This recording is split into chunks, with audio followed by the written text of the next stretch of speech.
पिथौरागढ़ में प्रधानमंत्री नरेंद्र मोदी के प्रस्तावित कार्यक्रम को देखते हुए कैबिनेट मंत्री गणेश जोशी और सतपाल महाराज तैयारियों का जायजा लेने के लिए पिथौरागढ़ पहुंचे। इस दौरान मंत्री गणेश जोशी पीएम मोदी के प्रस्तावित जनसभा स्थल एसएस वल्दिया स्पोर्ट्स स्टेडियम का स्थलीय निरीक्षण करने पहुंचे और जनसभा स्थल पर हो रही सभी तैयारियों का जायजा लिया। उन्होंने जिलाधिकारी से प्रवेश द्वार, पंडाल स्थल, टेंट, पेयजल, शौचालय आदि व्यवस्थाओं के बारे में जानकारी ली। उन्होंने सभी संबंधित अधिकारियों को सभी व्यवस्थाएं समय पर पूर्ण करने के निर्देश दिए हैं। पर्वत का दर्शन करने आ रहे हैं, उसके साथ साथ वो आदि कैलाश का भी दर्शन करेंगे और जिस स्थान से बिना चाइना का वीज़ा लिए और आपको एवरेस्ट के दर्शन होते हैं, कैलाश के दर्शन होते हैं, उसका भी वो अवलोकन करेंगे। तो ये हमारे लिए बड़े सौभाग्य की बात है कि हमारे उत्तराखंड के अंदर जो है हमारे पर्यटन को चार चांद लगेंगे और निश्चित रूप में वो पर्वत जो एक किस्म से वंडर ऑफ द वर्ल्ड है, आश्चर्य है कि प्रकृति वहाँ पर ओम लिखती है, जिसको हमारे वेदों के अंदर श्रेष्ठ माना गया है, महामंत्र माना गया है, तो उसका भी वो दर्शन करेंगे। तो ये निश्चित रूप में हमारे लिए बड़े सौभाग्य की बात है और मोदी जी को हम बहुत मसूरी के नगर पालिका परिषद सभागार centre of all India trade unions का नगर सम्मेलन आयोजित किया गया, जिसमें मजदूरों के हितों के लिए एकजुट होने की बात कही गई। साथ ही न्यूनतम वेतन और मजदूरों के हक हकूकों की लड़ाई लड़ने के लिए सभी यूनियनों को एक छत के नीचे लाकर कार्य करने की बात कही गई। सम्मेलन के संयोजक भगवान सिंह चौहान ने बताया कि आज मजदूर वर्ग खुद को उपेक्षित महसूस कर रहा है और महंगाई के इस दौर में बड़ी मुश्किल से अपना जीवन यापन कर रहा है। इस मौके पर सीटू के प्रांतीय अध्यक्ष राजेंद्र सिंह नेगी ने कहा कि केंद्र सरकार की ओर से श्रम कानून समाप्त किया जा रहा है, जिसके विरोध में सभी यूनियन मिलकर अपनी लड़ाई लड़ेंगी। कर रहे हैं। मसूरी क्षेत्र का एक कमेटी का गठन CITU का हो रहा है और जहाँ तक मांग का सवाल है, आप सब जानते हैं पूरे हिंदुस्तान के अंदर मजदूर जो है, जो श्रम कानून केंद्र सरकार द्वारा ख़त्म किए जा रहे हैं, उसके खिलाफ लामबंद है। और आज भी एक कार्यक्रम पूरे देश में संयुक्त किसान मोर्चा और संयुक्त जो समिति है ट्रेड यूनियन की, उनका आज भी पूरे देश में पुतला दहन था और आने वाले 26, 27 और 28 3 दिन का नवंबर में महापड़ाव है पूरे हिंदुस्तान के अंदर। क्योंकि आप सब जानते हैं कि जो 44 श्रम कानून मजदूरों ने अपनी कुर्बानियों के साथ हासिल किया था अंग्रेजों के टाइम से लेकर के आज तक, मोदी सरकार ने उन 44 कानून में से 29 कानूनों को ख़त्म कर दिया, जिसमें न्यूनतम वेतन का सवाल है, बोनस का सवाल है, हड़ताल का सवाल है, यूनियन का सवाल है। ये तमाम चीज़ों को लेकर के 44 में से 29 कानून ख़त्म करके 4 कोड बिल उनने बना दिए, जिसमें ये कानून सारे ख़त्म हैं।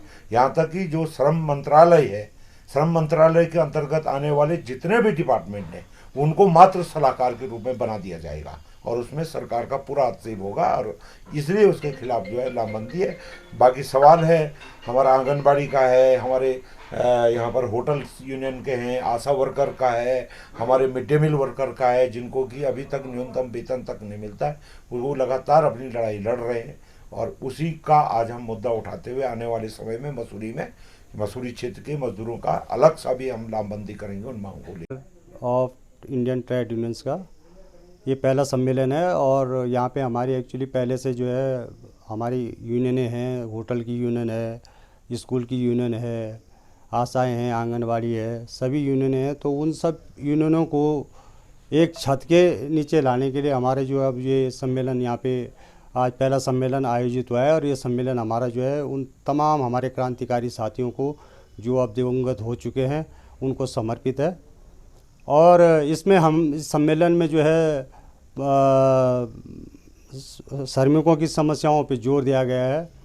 सरकार जो आज की समय में जो है देश के अंदर, प्रदेश के अंदर भाजपा की जो तानाशाही सरकार है, उसके तानाशाही जो पूंजीपति परस्त नीतियां हैं, उनके खिलाफ जो है मज़दूरों ने एक होने का आह्वान किया है।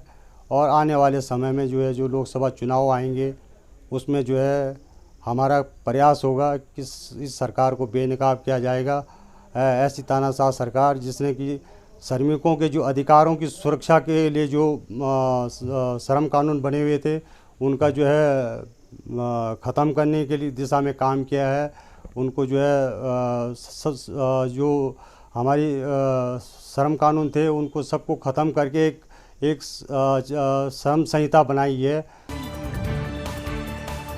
शिक्षा विभाग की ओर से पौड़ी के खंडूलिया मैदान में जनपद स्तरीय शरतकालीन क्रीड़ा प्रतियोगिताओं का शुभारंभ किया गया। इस दौरान यशपाल बेनाम और अपर शिक्षा निदेशक PS रावत ने कार्यक्रम में शिरकत की। जिला खेल समन्वयक योगंबर नेगी ने बताया कि 4 दिवसीय प्रतियोगिताओं में कबड्डी, खो-खो, फुटबॉल और क्रिकेट का आयोजन किया जाएगा। आयोजनों में सभी 15 विकास खंडों से लगभग 2000 से अधिक छात्र छात्राओं ने प्रतिभाग किया है। शिक्षा विभाग के नेतृत्व में ये खंडूलिया के ऐतिहासिक मैदान में कड़ेखाल जिसका ये संचालन कर रहा है, मैं शिक्षा विभाग के तमाम अधिकारियों को धन्यवाद देता हूं जिन्होंने मुझे यहाँ पर मुख्य अतिथि आमंत्रित किया। और मैंने बच्चों से यही कहा है कि देखिए, सरकार के द्वारा तमाम खेल गतिविधियों को आगे बढ़ाने के लिए उनके मानदेय में भी बढ़ोतरी की जा रही है। तमाम तरह के पद जो है सरकार के द्वारा भरे जा रहे हैं और अभी 33% जो महिलाओं के लिए आरक्षण हुआ। तो मैंने कहा, जो पढ़ाई लिखाई में आना चाहता है उसके लिए भी द्वार खुले हैं, जो खेल गतिविधियों में आना चाहता है उसके लिए भी द्वार खुले हैं और जो राजनीति में आना चाहता है उसके लिए भी द्वार खुले हैं। लेकिन तीनों में अनुशासन की और धैर्य की और संघर्ष की बहुत बड़ी जरूरत होती है। तो मैंने यही बच्चों को शुभकामनाएं दी है। पुनः मैं शिक्षा विभाग के CO साहब का, AD माध्यमिक जी का और उनके संयोजक तमाम शिक्षा विभाग के कर्मचारियों का भी आभार व्यक्त करता हूँ कि उन्होंने मुझे इस कार्यक्रम में शामिल किया। सर्वप्रथम तो मैं आपको धन्यवाद देना चाहूँगा कि हमेशा आप हमारे खेलों को कवरेज देते हैं। निश्चित रूप से जो आपने यहाँ पे अवस्थाएं देखी वो हैं, धूल उड़ रही है, पानी की व्यवस्था नहीं हुई है, लेकिन संबंधित विभागों को हमने सूचना दे दी थी और मुझे उम्मीद है कि थोड़ी देर में सारी व्यवस्थाएं यहाँ पे पूरी हो जाएंगी। ये जिला स्तरीय खेलकूद प्रतियोगिता है और लगभग हमारे सभी विकास खंडों से यहाँ पे टीमें आई हुई हैं और ये बेहतरीन आयोजन यहाँ पे होने जा रहा है। आपको निश्चित रूप से यहाँ पे बेहतरीन खिलाड़ी इस फील्ड से पहले भी निकले हैं और इस समय भी निकलेंगे। ग्राउंड में धूल मिट्टी, ये हमें खेलने में कई बार कंकड़ पत्थरों से हमें चोट आ जाती है। इससे मैं नगर पालिका से अनुरोध करती हूँ कि जरा ग्राउंड को साफ रखें। माननीय धन सिंह रावत जी से कहना चाहती हूँ कि ग्राउंड में जो है कि मतलब पानी, धूल बहुत ज्यादा हो रही है जिससे हमें कभी सांस लेने में, गले में खराश हो रही है। आजकल बीमारी का बहुत खतरा है कि फील्ड में पानी डालें या फिर ये क्या वो कंकड़ पत्थर उठा के थोड़ा सा फील्ड की, जब पता है कि गेम्स होने हैं तो सफाई रखें। व्यवस्था तो कुछ नहीं की गई, यहाँ बहुत दूर हो रही है। जैसे कि आप देख सकते हो यहाँ पे धूल है, खाने पीने की व्यवस्था भी नहीं बच्चों के लिए। अब बीमारी बहुत हो सकती है गेम्स में बच्चों के लिए, बाहर से आ रहे बच्चे। जैसे हमारे तो कोई ये कहना चाहेंगे कि यहाँ पे पानी पूरी छिड़के ग्राउंडों में, क्योंकि बहुत धूल जो कि बहुत बड़ी कीटाणु आ जाएगी, हमारे इन्फेक्शन हो जाएगा, जो अनेक प्रकार की बीमारियाँ हो सकती है।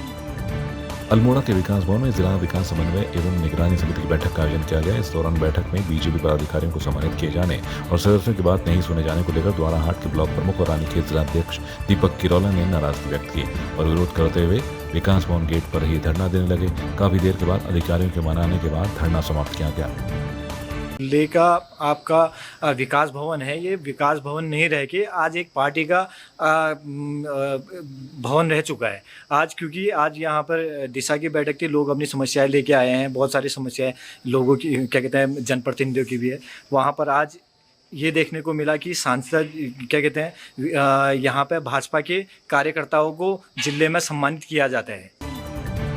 विकास भवन सभागार में जिला विकास समन्वय और निगरानी समिति दिशा की बैठक में सांसद अजय टंडा ने अध्यक्षता करते हुए कहा कि सभी विभाग आपसी सामंजस्य स्थापित कर केंद्र की विकास योजनाओं की गति में तेजी लाएं। बैठक के दौरान सांसद ने जनपद और विकास खंड स्तरीय अधिकारियों के साथ केंद्र पोषित योजनाओं और अन्य मुख्य कार्यक्रमों की प्रगति की समीक्षा की। उन्हें जल जीवन मिशन और अन्य केंद्रीय योजनाओं में गति लाने के कड़े निर्देश दिए हैं। उत्तर प्रदेश के लखीमपुर खीरी में हुई किसानों की निर्मम हत्या के विरोध में किसानों ने काशीपुर में महाराणा प्रताप चौक पर विभिन्न संगठनों ने इकट्ठा होकर रोष प्रदर्शन किया और केंद्रीय मंत्री अजय मिश्रा टेनी का पुतला दहन किया। विरोध कर रहे तमाम किसान संगठनों ने किसानों की निर्मम हत्या मामले मुआवजे पर भी सवाल खड़े किए हैं। इस दौरान उन्होंने जेल में बंद किसानों को रिहा करने की मांग की है, साथ ही केंद्रीय मंत्री को बर्खास्त किए जाने की मांग उठाई।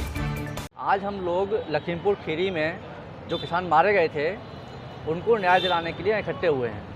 हमारा मानना है कि जो केंद्र सरकार है और राज्य सरकार है वो लखीमपुर खीरी में मारे गए किसानों को के जो हत्यारे हैं उनको बचा रही है। जो अजय मिश्रा टैनी हैं, जो गृह राज्य मंत्री हैं, उनके बेटे ने जो है अपनी थार से कुचल के किसानों को मार डाला था, लेकिन आज तक जो है जो अजय मिश्रा टैनी हैं वो अपने पद पर बने हुए हैं। 2021 में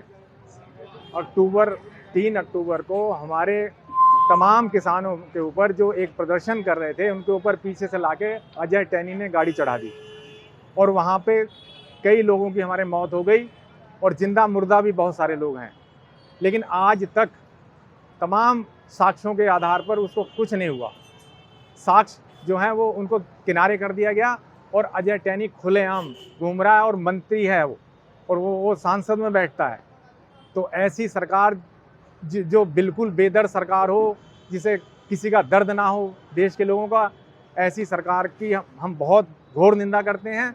और आज उसके उपलक्ष्य में हम काला दिवस मना रहे हैं और तब तक हम लोग लड़ाई लड़ते रहेंगे जब तक उसको सजा नहीं मिले। उधम सिंह नगर में काशीपुर की जनता को जरूरी दस्तावेज बनाने के लिए काफी समस्याओं का सामना करना पड़ रहा है। दफ्तरों के चक्कर लगाने के बाद भी जनता की कोई सुनने को तैयार नहीं है। वहीं इस बात की जानकारी काशीपुर एसडीएम को मिलते ही एसडीएम ने तत्काल उनकी समस्याओं का निस्तारण किया और कुछ समस्याओं के लिए टीम का गठन करने के निर्देश दिए हैं। आपको बता दें कि सड़कों पर अतिक्रमण और लोगों को राशन कार्ड, आय प्रमाण पत्र बनवाने में काफी समस्याएं सामने आ रही थी। वहीं तहसील दिवस के मौके पर जनता की सभी शिकायतों को सुनते हुए काशीपुर एसडीएम अभय प्रताप ने कुछ समस्याओं का तत्काल समाधान किया और कुछ समस्याओं को जल्द से जल्द निपटाने के कड़े निर्देश दिए हैं। आज तहसील काशीपुर में तहसील दिवस है, मंगलवार को रहता है, महीने के पहले मंगलवार को सारे विभाग यहाँ उपस्थित हैं। यहाँ पे जो शिकायतें आ रही हैं, कुछ ऐसी शिकायतें हैं जो प्रमाण पत्र से, राशन कार्ड से ऐसे संबंधित हैं, जिनका निस्तारण जो है मौके पे ही किया जा रहा है। इसके अलावा कुछ चक रोडों पे, कुछ निजी भूमि पे अतिक्रमण की भी शिकायतें आ रही हैं। इसकी भी जांच कराई जाएगी और इसमें आवश्यक कार्रवाई की जाएगी। मसूरी राधा कृष्ण मंदिर में आयोजित श्रीमद् भागवत कथा ज्ञान यज्ञ के दूसरे दिन कंस चारोन मर्दन देवकी परमानंद कृष्ण वंदे जगत गुरु राजा परीक्षित का जन्म और पांडवों के स्वर्गारोहण के साथ कलयुग के पदार्पण की कथा सुनाई गई। इस दौरान भक्ति संगीत से श्रद्धालु झूमते रहे। बता दें कि अजय उनियाल स्मृति न्यास के तत्वाधान में मसूरी के राज्य आंदोलन में हुए शहीदों सहित अजय उनियाल और जगदम्बा प्रसाद की याद में श्रीमद् भागवत कथा का आयोजन राधा कृष्ण मंदिर में किया जा रहा है।